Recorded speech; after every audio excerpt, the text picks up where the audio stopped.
Guide समाज कल्याण निभाएगी। एकाकी बुजुर्गों के अंतिम संस्कार की जिम्मेदारी। निःशुल्क रजिस्ट्रेशन अक्टूबर से प्रारंभ। संस्थान द्वारा प्रेस क्लब में अंतर्राष्ट्रीय वरिष्ठजन दिवस की पूर्व संध्या पर एक गोष्ठी किया, जिसमें वरिष्ठ जनों के साथ विभिन्न महाविद्यालय के विद्यार्थियों ने भाग लिया। संरक्षक सदस्य श्री राधेश्याम दीक्षित ने बताया कि लखनऊ में पायलट अभियान संचालित किया। व्यापारी नेता हैं, व्यापार जगत में काफ़ी नाम है आपके होर्डिंग्स में, मैं हमेशा फोटो देखता रहता हूँ और आज मुझे साक्षात मिलने का मौका भी मिला है। एक सवाल बड़ा अजीब सा है, वरिष्ठ नागरिक। भारत में वरिष्ठ नागरिक की परिभाषा सुविधा के अनुसार बदल दी जाती है। जैसे कि 60 साल में जरूरत नहीं है, सिर्फ आपके उद्देश्य और आपकी जो नीयत है ये दो साफ होनी चाहिए, तो सारी चीजें खुद हो जाती हैं। किसी भी चीज के लिए संकल्प के धन की सबसे ज्यादा आवश्यकता होती है, बाकी संसाधन खुद जुड़ जाते हैं। तो संस्था की स्थापना मेरे आदरणीय ससुर जी के इच्छा और उनके आदेश और उनकी बहुत ही एक तरीके से कहना चाहिए कि उनका रणनीति थी कि PhD और वुमेन स्टडीज में पहला सिलेक्शन मेरा दिए चुका था। मैंने उसको छोड़ा तो मैंने कहा कि बेटा कोई बात नहीं है, तुम समाज सेवा में हो, क्योंकि मैं जॉब करना नहीं चाहती थी, मैं अपने परिवार को जीना चाहती थी।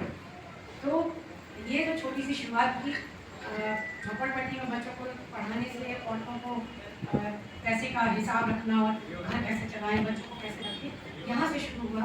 स्पास्टिक बच्चों के साथ सुरेश पंत जी के साथ हम जुड़े संस्था के साथ, और मुझे बहुत दिन बाद पता लगा कि प्रत्युष जोशी जी के वो मामा जी थे। तो बहुत ताज्जुब की बात है, उनका एक ही बेटा था मुकेश, नहीं एक बेटा और भी था, और वो भाग्य से मेंटली चैलेंज था। ध्यान रखें, मेंटली चैलेंज जो बच्चे होते हैं, जो पर्सनैलिटीज होती है, उनके अंदर ईश्वर अलग से कोई चीज़ निखार दे देता है। तो ऐसे बच्चों के बीच में हमने काम किया, उनके बनाए हुए सामानों को हमने स्कूलों में जाकर डिस्प्ले किया और उनके लिए बच्चों के लिए रोजगार सृजित करने का छोटा सा प्रयास किया।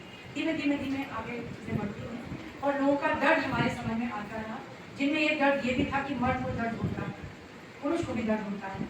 और आज जितने कानून हैं, 48 कानून महिलाओं के फेवर में, बाकी शेष पूरे सारी कायनात के लिए भारत में, लेकिन उनका कतिपय दुष्महिलाएं दुरुपयोग करती हैं और उसके कारण आज जो चीज़ें हैं वो न केवल एक लड़का फेस करता है, एक लड़की भी फेस करती है बहन के रूप में, एक औरत भी फेस करती है एक माँ के रूप में, एक और औरत फेस करती है दादी के रूप में। तो ये सारी मिली जुली जो चीज़ें थी, इनसे फाइट कैसे किया जाए, तो इसके लिए मुझे ये लगा कि दादा दादी को सुरक्षित करना ज़्यादा ज़रूरी है, माता पिता को सुरक्षित करना ज़्यादा ज़रूरी है, क्योंकि उनका समय जा रहा है, ज़िंदगी जा रही है, न जाने वो कब बाय करके चले।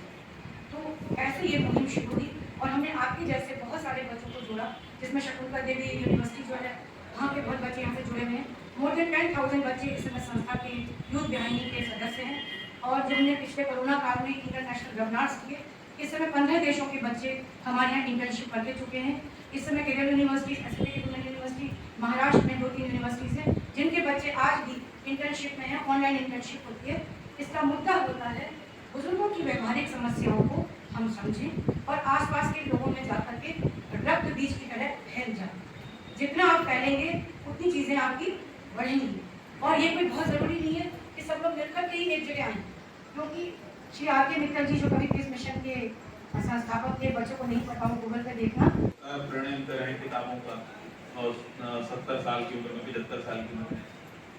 एक तो ये टर्म पर भी वो होना चाहिए कि हम एक कॉमन डिनोमिनेटर मान लेते हैं, जैसे मैथमेटिक्स में न्यूनतम वो मान लेते हैं LCM, लीस्ट कॉमन फैक्टर का एक, तो उसको कि 60 साल अब मान लिया गया। लेकिन जिस तरह से पिछले वर्षों में हेल्थ इंडिकेटर्स बढ़े, पहले भारत में औसत आयु कितनी थी आप बच्चों बता सकते हो कितनी थी पहले, आज से 25 साल पहले, 30 साल पहले? 56 साल। सर मैं अगर गलत हो रहा हूँ तो मुझे करेक्ट करें। 56 साल थी, आज कितनी है? 68 साल।